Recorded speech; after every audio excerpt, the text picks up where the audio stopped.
Hey crew, welcome to the third episode already of PodCastberaden, Vastberaden's very own podcast.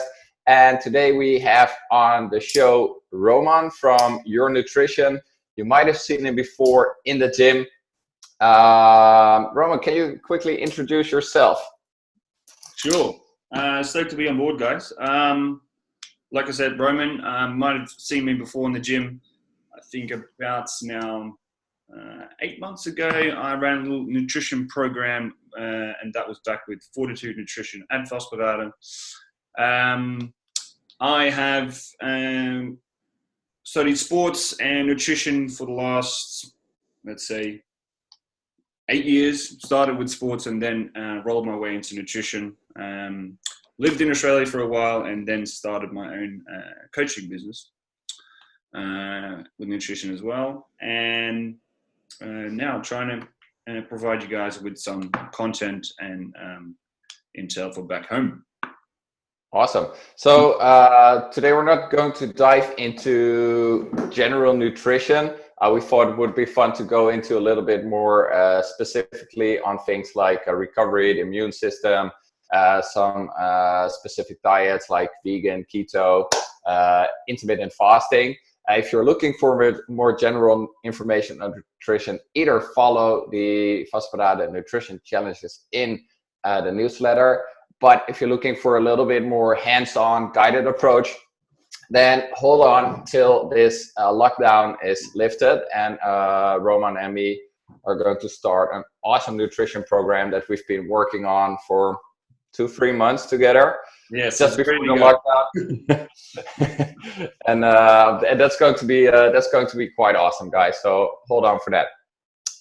So to get this thing rolling, let's focus a little bit on nutrition for recovery. Everybody's training from home. Some people are training a lot and they're doing a lot of high repetition workouts. So that's a lot of stress on the body. What kind of advice would you give people? Okay, so in terms of recovery, we get recovery when we are in recovery state. We are in a recovery state once we have applied a stressor to the body. So in this way, training. The first thing now I think is to focus on is what does my training volume and intensity look like compared to my regular schedule. So if you are a regular member at the Vastberaden, joining the classes maybe 4 or 5 times a week, okay, you may need some extra recovery for that. Now, recovery is a very broad term. I think the three most important aspects there is going to be your sleep, hydration, and let's say nutrients in terms of protein. So those are probably now the easiest 3 to focus on. Okay, how can I recover for my workouts? Do you want to dive into those 3? So I think we covered sleep in our first podcast with Dr. Timma. I think hydration is a really fun one to save for a little bit later. So let's look at protein first. What can people do? Okay, so if we look at protein, what is the function of protein in the body? It's basically a whole body is built upon protein. We need a decent amount to be able to recover first way, and also build cells and molecules in the body. And these are also involved in our defense mechanisms, so the immune function and defense mechanism for the body. So if you don't have enough of these, the body can't fight incoming diseases. So that's another stressor coming into the body. So therefore, a decent amount of protein is going to be essential. Now, if we look at ratios for protein, in a general term, I would say start with twice your body weight, let's say in kilos. That is quite a high range already, but for now, especially, we need some, let's say, reserve. We can't store protein, but to be able to just keep the defense mechanism, so the immune function intact, more is never going to be harmful. So you mean twice your body weight in grams, right? Yeah. So let's say in grams, twice body's weight. So if let's say you weigh around 75, and that would be 150 grams for you. Yeah. So that's the general answer. Okay, how much protein? Of course, we know. Okay, how do we measure that? How do we get 150 grams of protein in? Numerous ways to do that. First, we need to break down where do we get protein from. So we need to start educating ourselves a bit. Easiest way, and protein is found in a range of products. So mostly would say animal products is going to be your easiest way to get them in, but lots of grains, legumes is going to be beneficial as well. So I would say just getting a range of products and going through just educating yourself. Okay, where do we find protein? So turn that packaging around in the supermarket every now and then. Check, what is the protein content? Mm-hmm. The more you do this, that will sink in. If I get these range of products in my daily diet, it'll be so much easier to hit that protein target. Just a way to get some portion awareness as well. Okay, so what you're saying is that protein is maybe the most fundamental building block in the body. We need it to build muscle, regenerate cells, and especially after training, it's important that we have those building blocks available because one, we want to recover. Yeah. And two, we still, think that's very important in this time, also still have ample amounts to fight off viruses and other incoming stressors at the same time. So let's assume we know where to get protein. We now know how much we need as a rule of thumb. Yeah. What do you feel about the timing of this when you intake that protein? Does it matter regarding to your training? Kind of applies to the context as well. Look, if you are looking at a high level athlete, I would say, maybe nutrient timing is going to take its place. But there's more an fact that we're having multiple sessions where we need to be able to perform at 100% throughout the day. Let's say for 99%, that's not going to be the case as of now. So timing, not very essential as long as we get it in throughout the whole day. That's going to be the most important factor there. Okay, so would you say that if you have 3 meals a day and 2 snacks, which seems like a system that works for a lot of people, would you spread out those 150 grams evenly over those 5 meals? Yeah, definitely. So like I said, we are not training multiple times a day now. So just getting aware of, how do I break down that protein over my meals I already have during the day is going to be the easiest step. Don't stress too much about timing post or post-workout, things like that. Okay, that makes sense. I think that's easy advice to follow for a lot of people. Yeah. How about protein shakes? I see protein shakes. First thing I was tell people, it is a supplement, so it is something to add onto a diet. So it should never take place of whole foods. One thing it can be very handy in is it's going to be just a practical way of getting your protein in. If you struggle of getting your proteins in, or let's say you are on the road a lot on the go, it's going to be a very easy way to get let's say the easy protein shake in after when we're in the recovery state after training. And not also after training, but anywhere throughout the day as a snack could be a good option as well because of its satiating factor for protein, so keeping us full for longer. Okay. Yeah. Awesome. So more adding to the diet then. Okay, cool. So it is a supplement. Don't use it to replace actual foods. Yep. what I was trying to think of. Yeah. So you said if you train, then you are entering the recovery state because you've put a stressor on the body, Yep. and now you need to recover. And I think a lot of people are comparing the sensation they have at CrossFit. They're trying to chase that sensation in their new style of workout, which is mainly body weight. And as a result, a lot of people are performing way more high volume workouts than in a regular CrossFit program. Yep. What would you say that is more intense, as you know, not how it feels, but what it does to the body, or is it less intense? That's a good question. Like you said, okay, we don't have a lot of external loads now for training, so it's going to be more focused on higher reps and higher volume. I would not stress too much about getting the same amount of protein, but also looking at more of a carbohydrate source. Because what happened? We need to break down muscle to be able to recover it, of course. If we have external loads, weights back home, it's going to be easier breaking down the muscles.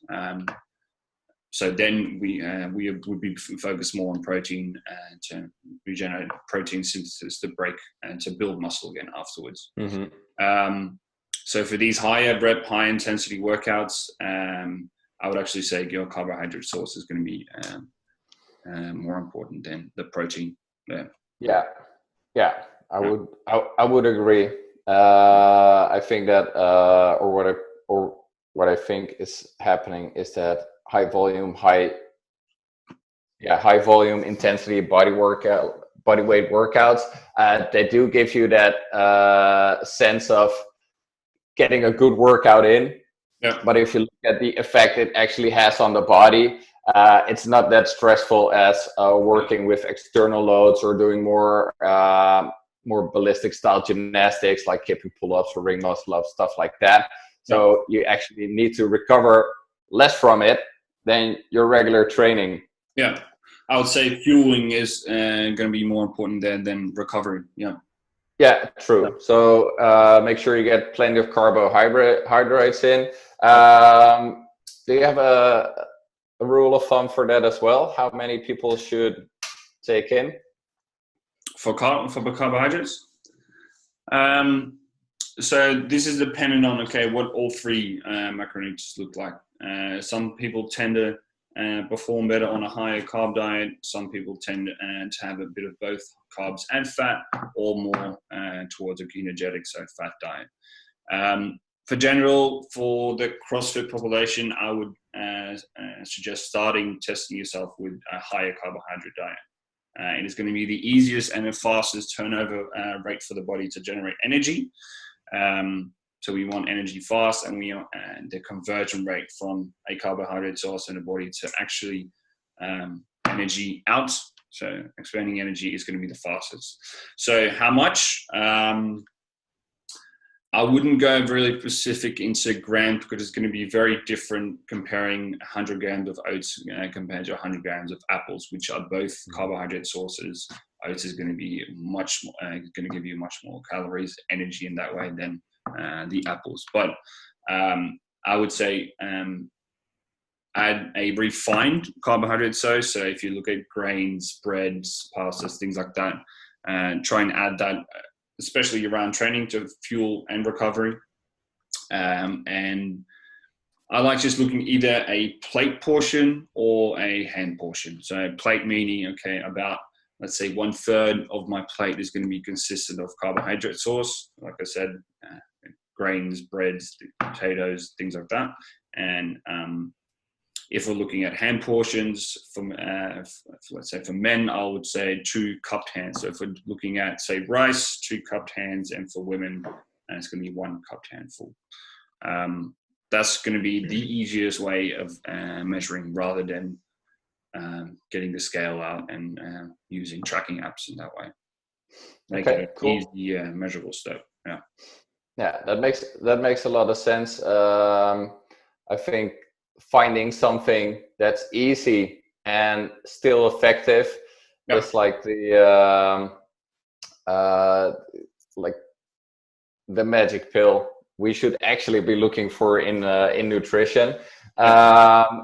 That being said, I see a lot of interest around things like vegan diets, ketogenic diets, intermittent fasting, and this whole lockdown might also be a really great time to experiment a little bit with some of these things. For instance, intermittent fasting, I think it's the coolest kid in the nutrition world right now. Can you tell us a little bit about it, and share some of your thoughts around it? Yeah. Okay, so if we look at the basics, how let's say digestion works for the body, if we are consuming energy, we are actually putting the body to work. So we can see that as a stressor as well for the body. If we don't eat, the body can maintain and also use stored energy sources in the body. So those two factors play a role there. For most people, including myself, your energy balance is going to be slightly less than normal. We are working from home. We don't have to ride our bikes to work. So that means consuming less energy is going to be essential to stay in a balanced energy balance there. So it is something, and also a mental space. I think it's a good way to experiment with it. Intermittent fasting can mean eating your first meal, let's say 11 o'clock in the morning, or it can mean starting at lunchtime. Intermittent fasting meaning the time we don't eat, we're going to expend and give the body some time to recover and replenish for new energy coming in. So just giving that mental rest for your body as well is the element of intermittent fasting I like. I haven't dived too much into it, but something great around this time to experiment with, definitely. Yeah. So I've dived a little bit into it, not too much, but I think it is something you can experiment with. It has proven to be very effective as a way of losing weight. Not particularly more effective than other diets, and yes, it could play a role in regenerating cells in the body and doing all sorts of cool stuff, but the majority of the research around that is on rats and not on people, so you cannot say for sure that it also translates to humans as well. What I personally find tricky with things like intermittent fasting is that it limits you in your social behavior as well. For instance, if you have a social dinner at 10, but your intermittent fasting window ended at 8, what are you going to do? Are you not going to have dinner with friends, or are you going to play around with that? I mean, there are people who do one big meal a day. That I mean, that has a lot of implications on how you can. So I think this brings it back to finding a diet that suits you. That's the one you can stick to consistently is going to be the perfect diet for you. So that could mean intermittent fasting if you are maybe not involved in a lot of social activities around work or your social life. Then it may work for you. But like you say, it can come up with some limitations in terms of meetings with other people, and that doesn't suit your eating window in that way. So important thing to think of. Well, from personal experience, I can tell you that if you're very strict with your nutrition, that it might feel like you're doing the right thing, but you're putting a lot of stress on the people around you.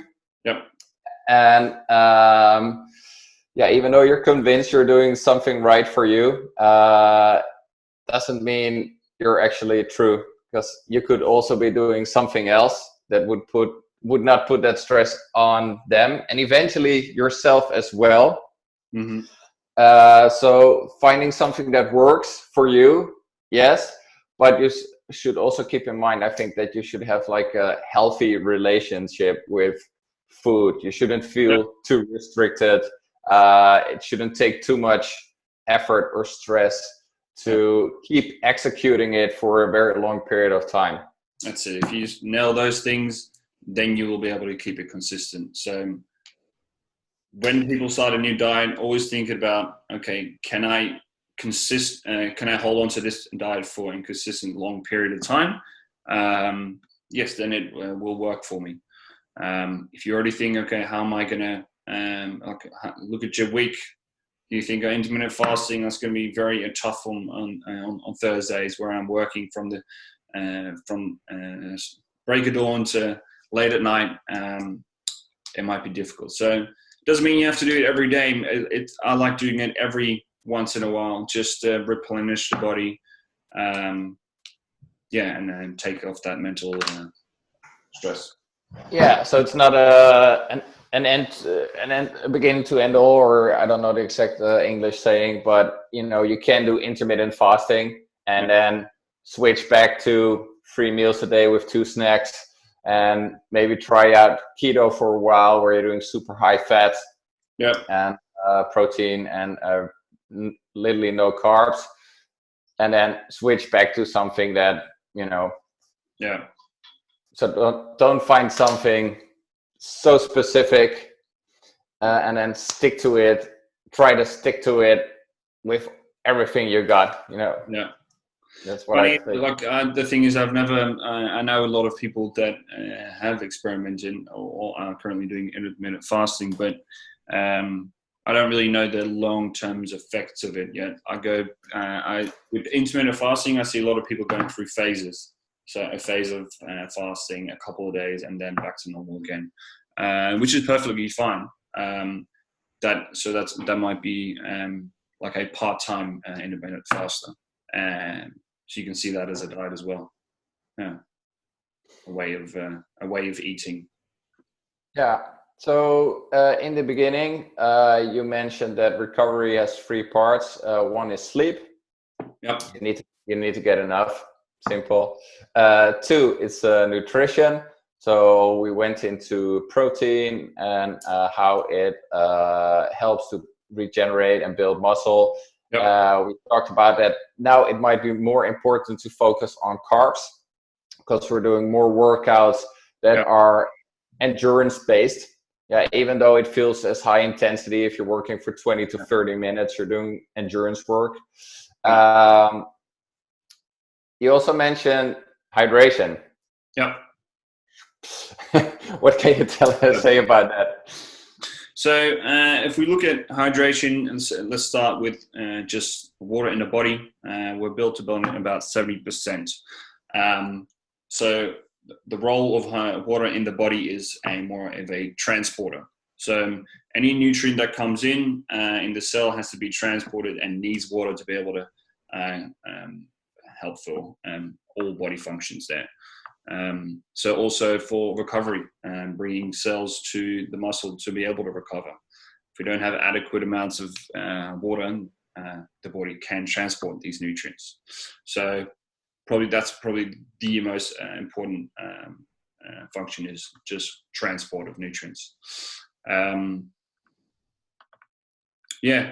also if we look at the downside of hydration is I would always build a base upon water and adding any other drinks around that. So we need a base of water. That's like the main supply for the body. So keeping, let's say, half your drinks out of just plain water and teas, things like that. And of course, hydration can play a role in coffee, soft drinks, things like that as well, but try and keeping those to a minimum. But so the most essential part is being the transporter for the body. Yeah. Okay. So if we're doing this a little bit more longer trainings, so heavy sweat sessions, Would you think about adding electrolytes to your water or coming up with something special, or is just water still cutting it? Definitely, if you're, let's say we're taking part more than a 60-minute workout, like a long endurance event, and then you will definitely need to be able to replenish electrolyte as well. If we look at sweat, we're losing things like sodium and as well. So replenishing them is going to find a balance, water balance as well. So a simple carbohydrate source within drinks, sugary drinks will balance that out. But in general sense, we get enough, let's say, salts throughout our daily diet. So I wouldn't stress too much of adding electrolytes and salts there. One thing I am a great fan of, let's say, coconut water. A lot of potassium and sodium. Adding just pure water. So easy way, easy whole food, natural way of getting in some electrolytes. Let's say post a long running triathlon style event. But just always look at the duration. So if we're going through long, grueling workouts or multiple, like if we're in the morning, we've done a running session. During the day, we're going for a bike ride, and we're also swimming. Like, okay, that's going to be 3 long endurance events. We're going to be losing a lot of sweat and water in that way. So, then electrolytes play a role. So, Okay. I'll look at the duration and intensity first. Okay, cool. So the common theme of this podcast seems to be: don't worry too much about specific things. Get the basics right. Sleep enough. That's it. Eat enough. Focus on food quality. Yeah. In a way that makes you that fits your life. Drink enough water. Yeah. Cool. So this could be like the Common Sense Nutrition podcast, or all the things your mom already told you. Common sense. Probably the thing that's going to take you for the long run. But of course, feel free to experiment with things, see how they work out for you, see how they fit your lifestyle. I know you're not only into nutrition, but you're also into CrossFit. You're an avid CrossFitter, and before we started recording, we're talking a little bit how your training changed. Yep. With the lockdown. Caleb, just for entertainment, tell us a little bit how you approach your training now. Okay, so training for me has become much more of a mental thing now. So going into quarantine, I was kind of peaking. I had only the first competition of the season was done. I was ready for the rest of the season. And then everything kind of stopped. So I was in that state, okay, I need to stay, we don't know when the next competition is going to be, but I need to stay ready. So basically trying to do whatever I could in my head, trying to think of keeping a baseline fitness there. As rulings evolved around and coronavirus evolved, I realized I just need to be in a healthy mental space around training. So just be able to find out the most horrible workouts there, and to be able to keep that baseline fitness. I was more focused on, okay, how can I stay healthy in a mental space with training? So being creative, doing some more bodybuilding style, and I'm still coming up with new exercises every single day, new ways to apply it to the body. So that's been very fun. I do feel like now, okay, that's also a phase I'm going through. So I hope we get some sorts of clarity of when we can start working out in the gym again. And also just a social factor. Look, I'm most of my training session, I am here by myself, indoors or running outside. But yeah, CrossFit is a big social factor. So that's probably the biggest element I'm missing there. But also, look, I'm really focused on things I can do. So find, let's say, an easy weakness you can, and that's going to be mostly body weight. So for me, a weakness has always been handstand push-ups.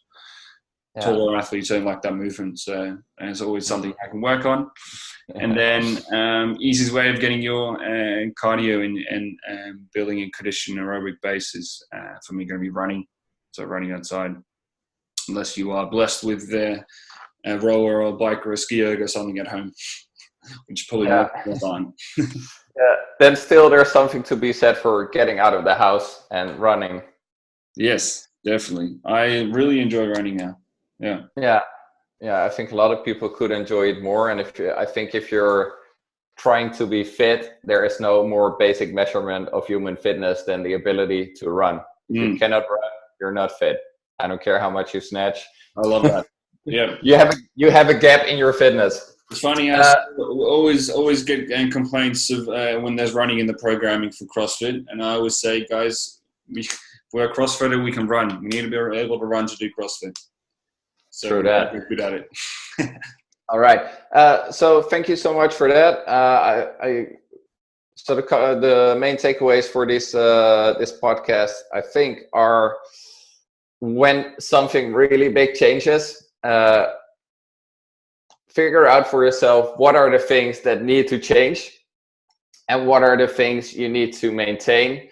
And regarding nutrition, you should always maintain the basis.